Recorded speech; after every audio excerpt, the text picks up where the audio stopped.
Kristus. Shalom. Hari ini kita memasuki minggu Advent yang pertama, dan itu artinya bahwa hari Natal sudah dekat. Karena tinggal 3 minggu lagi dan kita akan tiba di hari Natal. Dan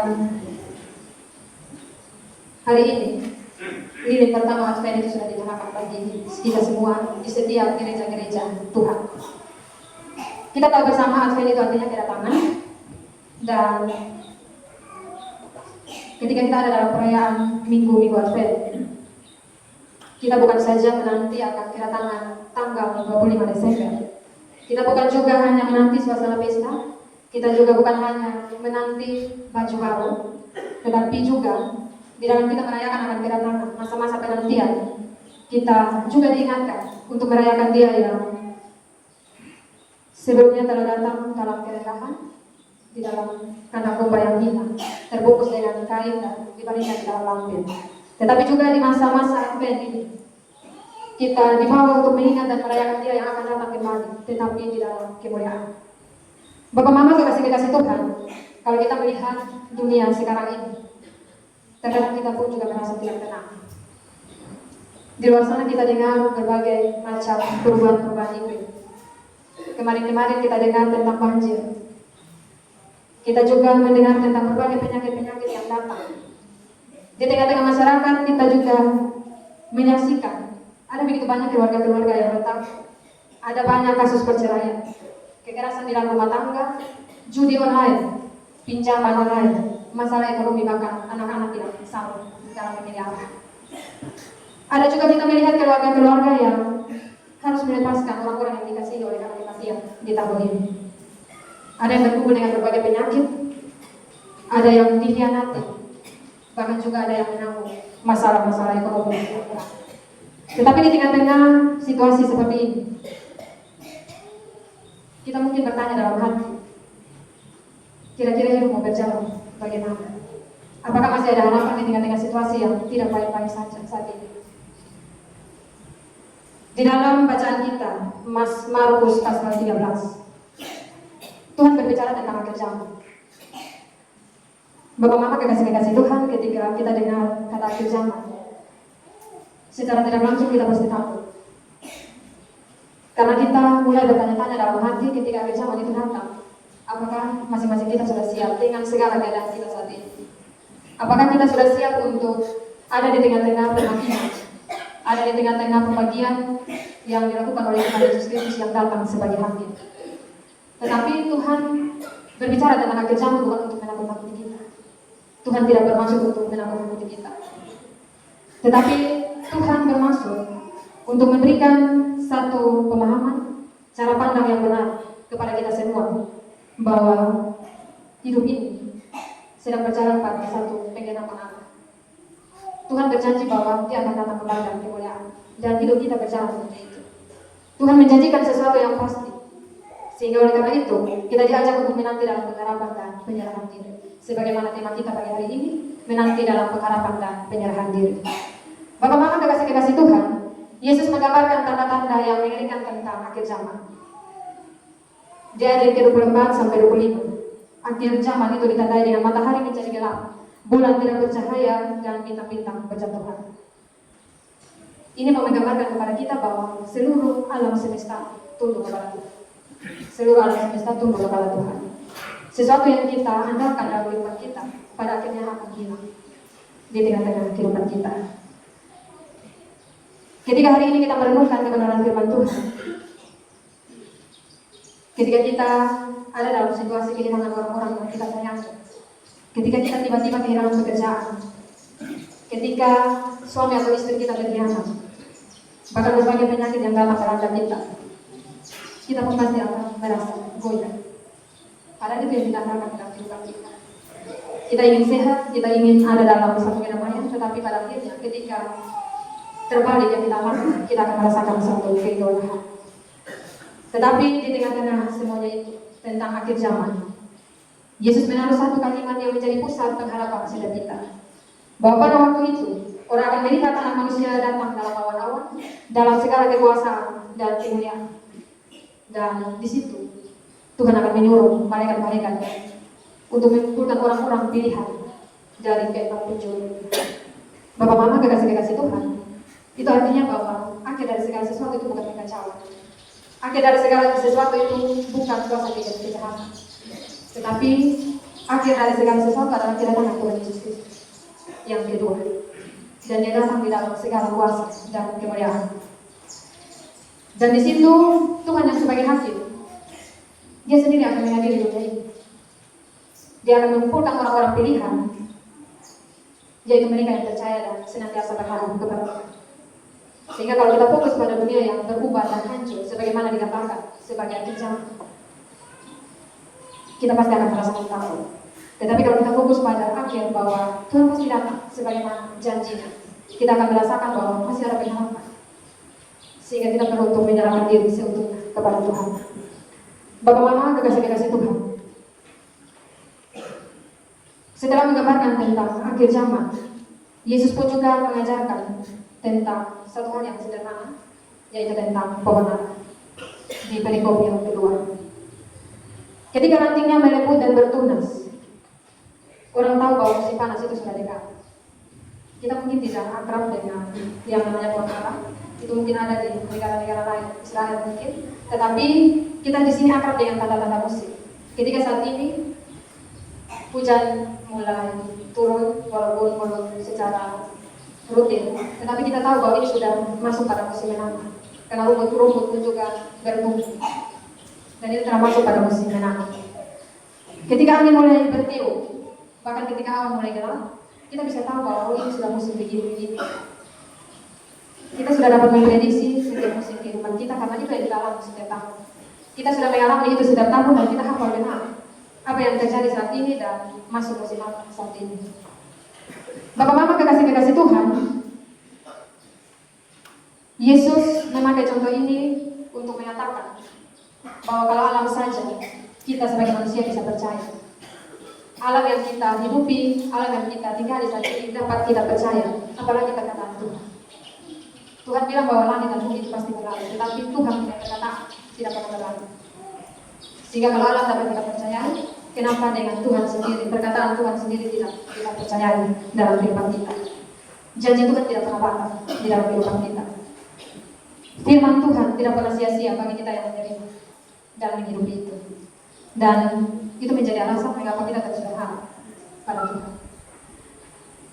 Kita ada sampai saat ini, itu karena pengharapan. Ketika kita bangun, kalau kita tidak memiliki pengharapan, mungkin kita akan memilih untuk kembali tidur sampai besok pagi.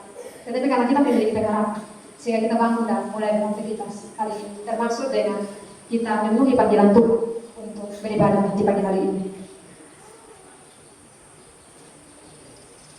Tuhan Yesus juga mengingatkan bagi kita tentang hari dan saat kedatangannya. Tuhan bilang bahwa tidak seorang pun tahu kapan Tuhan itu datang. Bahkan malaikat-malaikat Tuhan sendiri pun tidak, hanya Allah Bapa yang tahu. Itu berarti bahwa di dalam kehidupan kita tidak perlu kita sibuk untuk hitung hari-hari. Ketika ada dalam satu bencana, kita lihat di media sosial bencana ini dan itu, kita mulai menerka-nerka, ini sepertinya kiamat sudah sampai. Kita harus siap-siap, ambil berkas-berkas penting dan lain sebagainya. Ketika kita melihat berbagai macam tantangan-tantangan kehidupan yang itu sangat-sangat berat, kita bilang bahwa ini kiamat sudah tiba. Seperti tahun-tahun belakangan, ada banyak orang yang menafsir hari kiamat ini tanggal ini dan ini. Seakan-akan kita melebihi Tuhan punya kuasa. Karena di dalam kebenaran firman Tuhan, Tuhan bilang Tuhan sendiri tidak tahu, hanya Allah Bapa yang tahu. Sehingga kita tidak perlu sibuk untuk menghitung kapan Tuhan itu datang, tetapi mari kita sibuk untuk menanti dengan segala pengharapan dan penyerahan diri hanya kepada Tuhan. Yang Tuhan tahu adalah kita hidup setiap hari di dalam kesadaran bahwa waktu itu ada di tangan Tuhan. Waktu kita sepenuhnya itu ada di dalam tangan Tuhan, sehingga kita perlu mengisi waktu itu dengan kesetiaan, melakukan seluruh kehendak Tuhan di dalam kehidupan kita. Oleh karena itu, Yesus kembali memberikan satu perumpamaan tentang seorang tuan rumah yang hendak berpergian dan dia meninggalkan rumahnya serta memberikan tanggung jawab kepada para anak. Di sini jelas menggambarkan bagi kita bahwa kita ini hamba. Kita ini hamba yang Tuhan berikan satu tugas penting dalam kehidupan kita. Sebagai anak tuan rumah yang meninggalkan tugas, Tuhan pun juga meninggalkan tugas bagi setiap kita. sebagai orang percaya. Hidup kita bukan milik kita sendiri, tetapi itu hanya titipan. Hidup kita ini titipan, keluarga kita, pelayanan kita, pekerjaan kita, harta benda kita, bahkan waktu kita. Semua itu hanya hal-hal yang Tuhan percayakan untuk kita pegang saat ini. Tetapi pada akhirnya bahwa kita harus lepas, karena itu milik Tuhan. Bapak, mama, saudara-saudari yang dikasihi oleh Tuhan kita Yesus Kristus, dalam menanti kedatangan Tuhan, sebagaimana apa yang disampaikan oleh Bapak Pendeta di minggu kemarin, bahwa bukan kapan waktu, ini bukan berbicara tentang waktu Tuhan datang, tetapi itu bagaimana kita menghidupi kembali kehidupan kita di dalam masa penantian. Ini bukan berbicara tentang soal kapan Tuhan datang, tetapi bagaimana kita hidup saat ini sampai kedatangan Tuhan kembali. Karena ketika kita berbicara tentang menanti, kita berbicara tentang hidup. Dan sebaliknya ketika kita berbicara tentang hidup, kita berbicara tentang menanti. Hidup dan menanti satu hal yang tidak bisa dipisahkan. Di sepanjang kehidupan kita mengalami berbagai macam penantian. Ketika kita masih kecil, kita menanti untuk bagaimana menjadi seorang yang dewasa. Ketika kita ada dalam masa dewasa, kita menanti kapan untuk nikah. Ketika nikah, kapan dapat pekerjaan. Dan itu terus berlanjut dalam kehidupan kita. Dari satu fase ke fase kehidupan yang lain. Dan itu kita hidupi karena ada pengharapan dalam kita. Apa yang kita harapkan tidak semata-mata terjadi. Ketika kita berharap untuk menikah sekarang, kemudian jodoh ini saat sampai. Tetapi itu ada proses-proses yang harus kita lewati untuk tiba pada hari tersebut. Kita bisa menanti hari-hari. Kita bisa menanti bulan-bulan, bahkan bertahun-tahun lamanya dalam proses penantian kita. Tetapi kita meyakini bahwa kapanpun waktu itu, pengharapan kita di dalam Tuhan itu selalu ada. Karena Tuhan merencanakan begitu banyak rancangan-rancangan indah di dalam kehidupan kita. Oleh karena itu, Bapak Mama kekasih-kekasih Tuhan, ketika kita berbicara tentang penantian, kita berbicara bukan sekedar tentang apa yang kita harapkan. Di dalam kehidupan kita, ketika kita merasakan satu hal, ada dua kondisi. Ketika kita bisa dapat yang diharapkan, tetapi ada kondisi ketika kita tidak dapat yang diharapkan. Sehingga dia masih abu-abu antara ya dan tidak di dalam kehidupan kita. Tetapi kalau dalam menanti kedatangan Tuhan, pasti ya, karena Tuhan sendiri bilang bahwa Tuhan akan datang. Sehingga di dalam penantian kita, itu lebih dari segala sesuatu yang kita harapkan di dalam kehidupan kita. Karena semua pasti tidak dapat, bisa ya dan bisa tidak. Sehingga di dalam kita menanti kedatangan Tuhan, ada 4 hal penting yang sebagai yang menjadi alasan bagi kita untuk kita menghidupi hari-hari penantian kita. Pertama-tama, Bapak Mama kekasih-kekasih Tuhan, kita diminta untuk menanti dengan penuh ungkapan syukur. Kita diminta untuk menanti dengan penuh ungkapan syukur. Lihatlah penantian yang kita kerjakan saat ini adalah sebuah relasi yang pasti kita akan dipuaskan. Pasti kita akan diregalkan dengan sebuah kerinduan yang pada akhirnya ada perjumpaan kita dengan Tuhan. Sehingga di ujung dari segala kerinduan kita akan kedatangan Tuhan, kita akan mengalami satu perjumpaan. Dan itu meregalkan kita, itu memuaskan kita.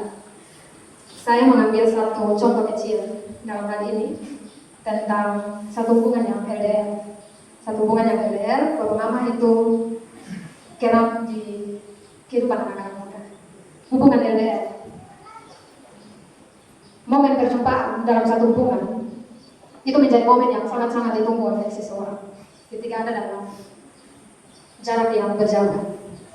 Itu menjadi momen-momen yang sangat-sangat ditunggu oleh seseorang.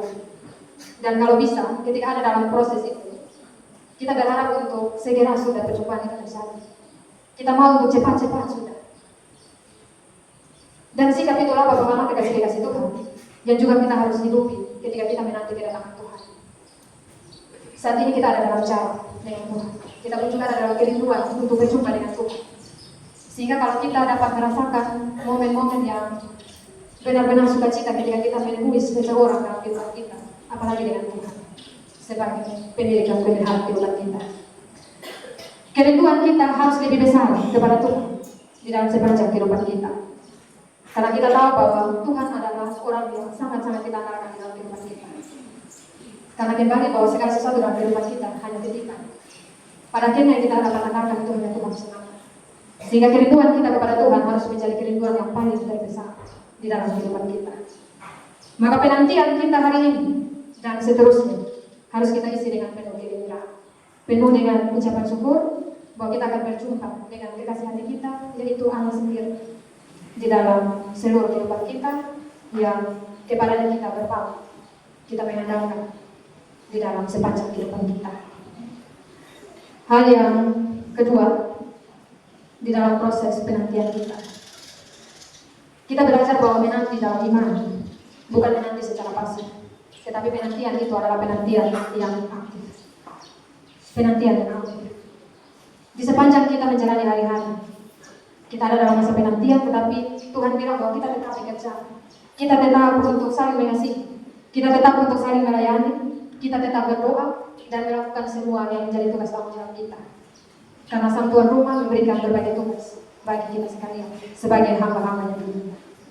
Kita bersyukur kepada Tuhan bahwa Tuhan tidak membiarkan kita sendiri di dalam kehidupan ini.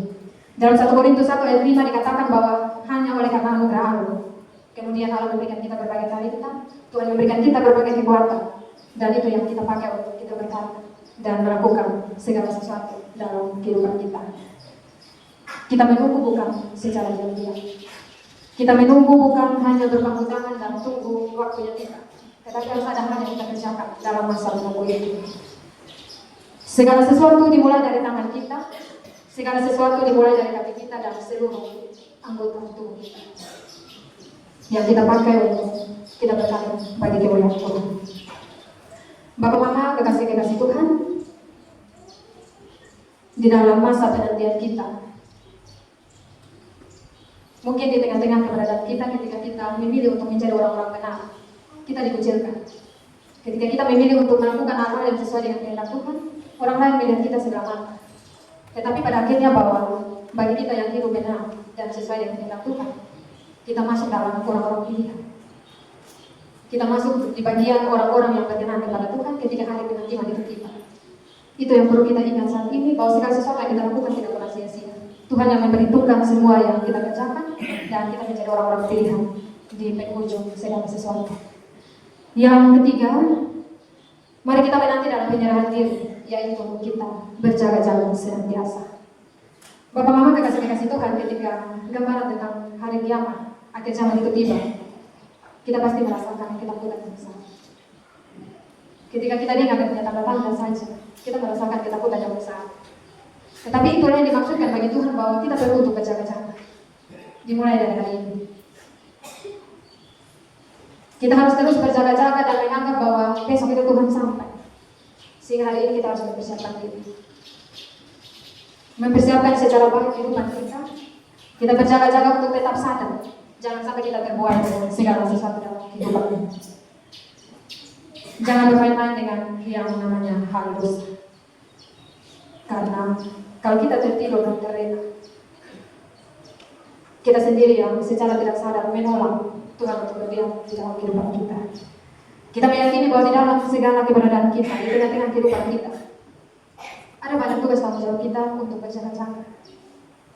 Contoh kecil, di dalam kehidupan kita hari lepas hari, bagi seorang suami, kita bisa berjaga-jaga dengan mengasihi istri kita, kita menghormati dia, tidak memukul, baik secara fisik maupun mental, tidak merendahkan dia dengan mengatakan ini dan itu, tidak mengabaikan dia di dalam kehidupan kita, karena Tuhan bilang dia penolong bagi setiap suami. Bagi seorang istri, kita bisa berjaga-jaga dengan mendukung suami kita. Kita membangun rumah tangga dengan penuh hikmat, mengelola segala sesuatu yang menjadi peran kita sebagai istri, tidak mengedepankan gosip, amarah dalam kehidupan kita, bahkan kata-kata kita yang terkadang secara sadar dan tidak sadar kita menyakiti hati suami kita. Atau bagi orang tua, mari kita berjaga-jaga dengan kita mendidik setiap anak-anak kita yang Tuhan karuniakan. Itu tugas dan tanggung jawab yang paling besar. Kita tidak hanya menuntut mereka untuk harus ini, harus itu, tetapi kita memberikan teladan lewat perkataan kita. Bagi anak-anak remaja, kita berjaga-jaga dengan senantiasa belajar dengan berdoa. Kita menghormati orang tua, kita menjauhi yang namanya miras, judi online, dan lain sebagainya. Sebagai orang-orang muda, kita berjaga-jaga dengan memakai masa muda kita dengan berkarya dan melayani Tuhan. Bukan hanya kita mengejar sesuatu yang sesaat dalam kehidupan kita, atau sebagai para presbiter, tugas dan tanggung jawab itu Tuhan berikan kepada kita, dan kita berjaga-jaga dengan kita menggembalakan umat yang Tuhan percayakan bagi kita dengan penuh tulus hati. Bapak Mama, kekasih Tuhan,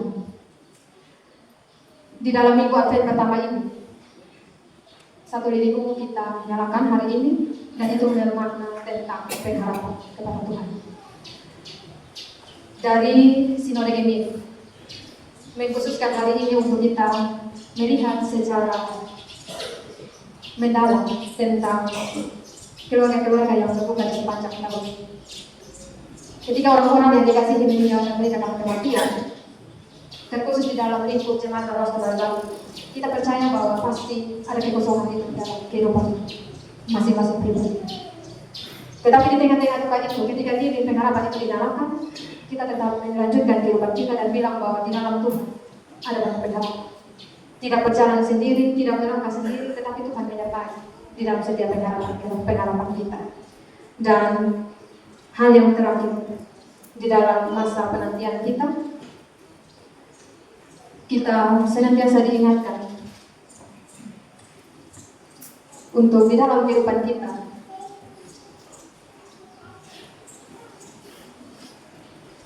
kita menanti dengan selalu terhubung dengan Allah. Bapak Mama, kekasih Tuhan, ketika kita menanti dalam ungkapan syukur, kita menanti di dalam pengharapan dan penyerahan diri, Tuhan bilang bahwa kita harus terhubung dengan Dia di dalam segala sesuatu. Relasi yang baik harus kita bangun dengan Tuhan. Relasi yang mesra membuat kita terus dipenuhi dengan rasa kerinduan yang besar kepada Tuhan.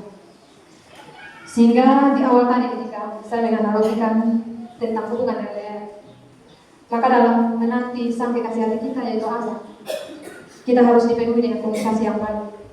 Kita harus dipenuhi dengan relasi yang intim dengan Tuhan. Dan di tengah-tengah relasi kehidupan kita yang intim dengan Tuhan, kita akan tetap terhubung untuk menanti Tuhan dengan secara baik di dalam kehidupan kita. Bapak Mama, kekasih Tuhan, ada begitu banyak cara di dalam kehidupan kita sebagai proses kita dalam membangun keintiman dengan Tuhan. Dan relasi dengan Tuhan itu bukan terpaksa, tetapi itu adalah kebutuhan kita. Relasi dengan Tuhan itu bukan soal keterpaksaan kita, tetapi ingat bahwa itu kebutuhan kita sebagai hamba-hamba. Contoh kecil cara-cara kita berdoa kepada Tuhan, kita bergereja seperti hari ini, kita ikut dalam ibadah-ibadah baik dirayom, kategorial dan lain sebagainya, bahkan kegiatan-kegiatan gereja, itu menjadi kebutuhan kita, menjadi cara jalan dari Tuhan untuk kita bangun relasi, kita bangun hubungan dengan Tuhan supaya kita tidak terhubung dengan Tuhan. Sehingga menjadi pertanyaan besar bagi setiap kita, kalau ketika Tuhan mempercayakan jalan-jalan itu kemudian kita harus kita abai dengan hal rohani kita, karena kita beralasan banyak hal, kesibukan kita, anak kita, istri kita, suami kita beralasan banyak hal untuk berhubung dengan Tuhan. Tetapi hari ini kita diingatkan bahwa kita harus tetap berhubung dengan Tuhan di dalam masa penantian kita, sehingga tidak perlu menjadi alasan ketika kita harus berhubungan erat dengan Tuhan. Sehingga di dalam masa penantian kita di minggu Advent yang pertama ini, kita benar-benar menyalur di dalam pengharapan kita kepada Yesus Kristus, karena kita terhubung benar dengan sang kekasih hati kita, yaitu Yesus Kristus. Bapak Mama, kekasih Tuhan, di dalam penantian kita, kalau kita lakukan dengan penuh pengharapan dan penyerahan diri, ketika Tuhan datang tentang kapan itu, kita akan didapati tidak sedang tertidur. Kita akan didapati tidak sedang tertidur karena kita berjaga-jaga dengan setia melakukan apa yang menjadi kehendak Tuhan, dan kita menjadi orang-orang pilihan Tuhan. Biarlah di dalam masa Advent ini kita selalu menyerukan Maranatha, yang artinya ya Tuhan datang. Kita merindukan Tuhan dan kita menanti dengan penuh pengharapan dan penyerahan diri kepada Tuhan. Tuhan memberkati kita di dalam masa penantian kita, bukan saja tentang Natal, tetapi kedatangan Tuhan yang kedua. Tuhan memberkati kita dengan kebenaran. Amin.